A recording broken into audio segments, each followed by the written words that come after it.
je vous invite à regarder un peu cette belle montagne. C'est une belle montagne, effectivement, et en même temps, pour moi, c'est une montagne sur laquelle j'ai failli me tuer il y a à peu près 15 ans. Je ne sais même pas si j'aurais eu le temps d'écrire sur la neige ces quelques mots. Mon ego m'a tué. Euh, Ma vie à l'époque, franchement, c'était, vous savez, comme ces petits chiens qui n'arrivent pas à suivre leur maître parce que leurs pattes sont trop courtes. Moi, je courais après mon ego. Et c'était fatigant. Et la laisse me tiraillait quand même. Ma vie, c'était passer par les plus grandes écoles, c'était commencer à tracer la plus belle carrière, c'était gravir donc les plus hautes montagnes et les plus difficiles. Et j'ai failli me tuer comme ça. Alors, en plus, comme la laisse, depuis un moment, commençait à me, à me faire mal, je suis allé à la rencontre de personnes assez extraordinaires, des maîtres de sagesse, certains par mes lectures, comme Ramana Maharshi. On s'est raté de peu dans la vie, il est mort en 1950, c'était avant ma naissance.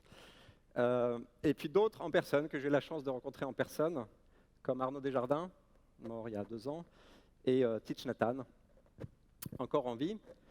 Et ce sont des gens qui m'ont indiqué une autre direction pour notre vie. Pour eux, une vie réussie, c'est une vie dans laquelle on parvient à déployer en entier sa capacité à aimer, dans laquelle on parvient à ouvrir son cœur, à vivre pleinement l'instant, à être pleinement serein. Alors le message m'a beaucoup touché, c'était un message que je symboliserais par ce geste, voilà, un geste de retour à soi, d'attention au moment présent. Le problème, c'est que j'étais pas prêt à les suivre. J'avais encore une forte faim de reconnaissance, de réussite, et moi le geste qui m'inspirait plutôt, c'était celui-là, celui que j'avais appris dans mon école de commerce, c'est fixer des objectifs. Et une fois qu'on les a fixés, faire tout, absolument tout, pour les atteindre. J'aimais profondément et j'aime toujours l'entreprise, cette aventure humaine où voilà, il faut agir efficacement, il faut créer, il faut innover. Et donc, je n'étais pas prêt à les suivre. Mais avant de m'engager pleinement dans cette voie, j'ai quand même fixé l'intention d'amener quelques-uns des trésors que ces maîtres m'avaient enseignés et que je symboliserais par ça. J'ai pris la décision de commencer à méditer régulièrement, quotidiennement même depuis 12 ans. Et avec ça, je suis parti dans le monde des affaires, je m'y suis investi avec toute mon énergie. Je suis parti assez peu après à Hong Kong, où j'ai créé peu après une entreprise avec un associé allemand. Et là, leur présence est restée avec moi, la présence de ces maîtres, mais je me suis laissé prendre par le tourbillon de Hong Kong. Je ne sais pas si certains d'entre vous connaissent la ville, c'est une ville à l'énergie vibrillonnante. Et petit à petit, la logique du toujours plus haut, toujours plus fort, a repris le contrôle de ma vie, ou je laissais plutôt le contrôle. Et voilà, c'était parti, il fallait de nouveau créer, créer le plus de filiales le plus rapidement possible. Alors ça a été Tokyo, Hong Kong, donc le siège de notre société, ça a été Shanghai, et ça a été Singapour, une vie dans les avions passionnante, trépidante. Et en même temps, à chaque fois que je ralentissais, à chaque fois que je revenais dans ces moments de retour à moi-même, je voyais que j'étais pas complètement heureux. J'étais heureux, mais il y avait, comme qui dirait, un petit nuage noir au-dessous de ma tête. Toujours une inquiétude pour l'avenir, toujours une sorte de regret sur ce que j'ai fait juste avant, sur le passé. Et ça m'interrogeait quand même. Une petite anecdote, je me vois encore, un jour à Hong Kong, courir comme un fou, au risque de bousculer les gens, pour arriver à l'heure à une séance de méditation. Faut quand même... C'est quand même impressionnant. Alors après, j'étais complètement transformé. Après la séance, ça allait beaucoup mieux. Parfois, je tenais la porte aux gens dans les magasins derrière moi. À Hong Kong, c'est plutôt rare quand même. Mais voilà, il y avait ça. Et puis, surtout autour de moi, je voyais beaucoup d'hommes et de femmes d'affaires aussi je visualisais presque ce nuage au-dessus de leur tête. Je sentais toujours cette tension palpable, cette inquiétude. Et puis, cette soif de davantage de sens. Alors, quel contraste avec ces regards, avec ces enseignements. Et je me disais, il faut que je fasse quelque chose. D'autant plus que je commençais à ouvrir mes yeux sur une certaine folie du monde des affaires. La beauté du monde des affaires, je la voyais. Créer de la richesse, créer de l'esprit d'entreprise. La folie, je la voyais de plus en plus. La folie, c'était ces milliers de petites pilules avalées tous les jours par des milliers de gens, des dizaines de milliers de gens, pour essayer de faire disparaître le petit nuage. Cette folie, c'était aussi, quand je visitais parfois des usines dans le sud de la Chine, les regards vides, tristes, presque pleins de désespérance d'ouvrières dans des usines comme ça. Et c'était aussi des rivières comme ça, polluées, immondes, pleines de détritus, fétides. Et bien sûr, on peut se dire, bon ça c'est la Chine c'est loin. Mais en fait, de plus en plus je réalisais que ça se passe aussi près de chez nous. Et puis de toute façon, qu'est-ce que ça veut dire chez nous? Pour moi, quand je vois ça, quand je vois cette rivière, je me dis, c'est aussi chez nous, c'est notre terre. Et voilà, de plus en plus j'étais choqué. Alors, je dois vous dire qu'à cette partie de ma présentation, quand j'en ai parlé à quelques amis, ils m'ont dit fais gaffe quand même, sois un peu léger, pas que tu plombes l'atmosphère. Je dis bon, ils ont raison d'un côté, mais moi j'ai essayé de faire quelque chose de léger juste sur cette réalité-là. Mais la mauvaise nouvelle, c'est que j'ai pas réussi. Moi, quand je vois ça, ça me rend triste et ça me rend en colère. Et en même temps, la bonne nouvelle, c'est qu'il y a de l'espoir. Il y a de l'espoir, je le sens, parce que il y a de la joie et de la sagesse, beaucoup plus qu'on peut ne le croire, qu'on le croit, parce qu'elle est essentiellement en nous. Et j'ai découvert ça, pour moi d'abord, dans mon propre parcours, alors que j'étais en pleine confusion. En moi se télescopaient toutes ces images, la folie d'un côté, la sagesse de l'autre, les enseignements des maîtres, ce que je voyais au quotidien autour de moi et en moi. Mais à chaque fois que je prenais le temps de revenir dans le moment présent, de rassembler mon attention, j'entendais de plus en plus, au début comme une petite mélodie, et puis de plus en plus cette petite voix, une petite voix de sagesse qui s'élevait et qui m'appelait à quelque chose, qui m'appelait à l'essentiel justement. Et l'essentiel pour moi, c'était déjà de descendre du train qui était lancé à pleine vitesse. C'était aussi de plus en plus un appel à mettre mes compétences, mon expérience, mon énergie au service du monde, d'apporter une contribution plus forte au monde. Alors au début, je ne savais pas du tout comment.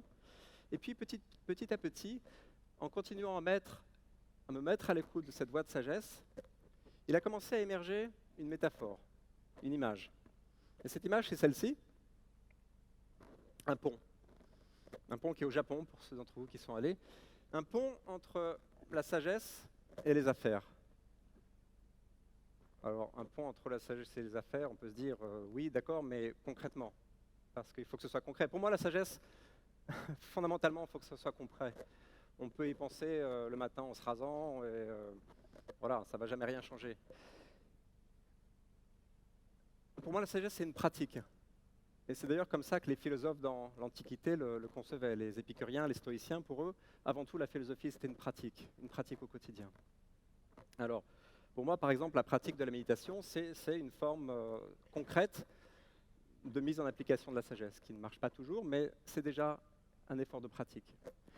Et alors que je continuais cet effort, vous savez, c'est un peu comme la radio, quand vous cherchez une fréquence. À chaque fois, j'essaie de me mettre à l'écoute, à la fréquence de cette petite voix de sagesse. Et là, elle a commencé à vraiment m'appeler à quelque chose d'encore plus fort.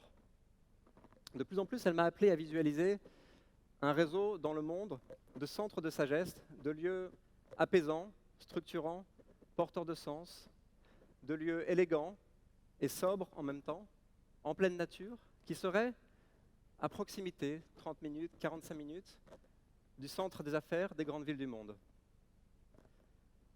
De façon à ce que les décideurs, les acteurs du changement, puissent régulièrement venir dans ces lieux pour ralentir déjà, faire ce geste de retour à soi-même, et puis se mettre à l'écoute aussi de cette petite voix de sagesse, et repartir ensuite dans l'action avec une qualité de présence différente. Alors, au lieu de vous en parler longtemps, j'ai pensé vous le mimer, en fait, avec le moins de mots possible, parce que, en fait, je me suis aperçu des lieux pour faire ça. Finalement, il y en a pas mal. Il y a des centres spirituels, il y a des très beaux lieux dans la nature, il y a tout un tas de choses. Des lieux pour faire ça, là, il y en a beaucoup. Les écoles de commerce, les écoles d'ingénieurs, les écoles qui forment les décideurs de façon générale.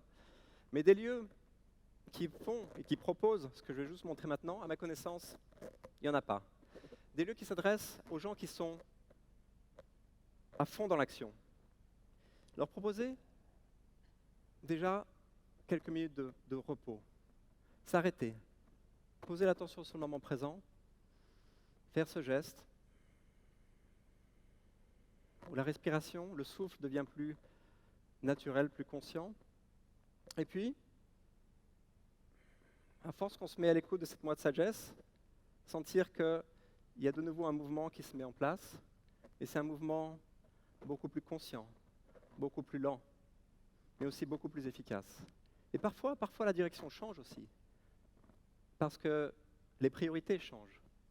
Par exemple, si la contribution la plus forte au monde à travers ses compétences dans les affaires devient une priorité, peut-être que la façon de gérer son entreprise ou son équipe va aussi être modifiée. Voilà. L'essence de ces lieux pour moi, c'est ça, c'est ce geste. Arriver à intégrer ce geste-là et ce geste-là à travers cette combinaison. Et ce passage à l'action ensuite. Alors, une fois que ce projet s'est mis en place dans ma tête et dans mon cœur, évidemment, j'avais encore aucune piste concrète pour le réaliser, mais je voyais déjà que dans beaucoup de villes que je connaissais dans le monde, il y avait un besoin énorme pour ce type de lieu. Je connaissais Tokyo, bien sûr, où j'ai habité, Genève, Paris, Hong Kong, Shanghai, Londres, toutes des villes où il y avait un centre des affaires vibrant, avec du talent, de l'énergie, plein de compétences, mais pas assez d'âme. Et je me suis dit, dans ces villes, il y a besoin de ça. Et depuis, je continue à voyager, j'en vois d'autres où il y a aussi ce besoin. Alors, pendant un certain moment, j'ai continué à... Après tout, j'avais une entreprise à développer moi-même et à gérer. J'ai continué pendant 18 mois. J'ai hésité. Qu'est-ce que je vais faire de ce projet? Qu'est-ce que je vais faire de ce rêve? Et puis, je continuais aussi régulièrement à aller dans les montagnes. Ça, c'est une très belle montagne à côté de Hong Kong, dans laquelle j'allais toutes les semaines, méditer, marcher. Et puis un jour, cette voix de sagesse en moi a demandé une décision radicale.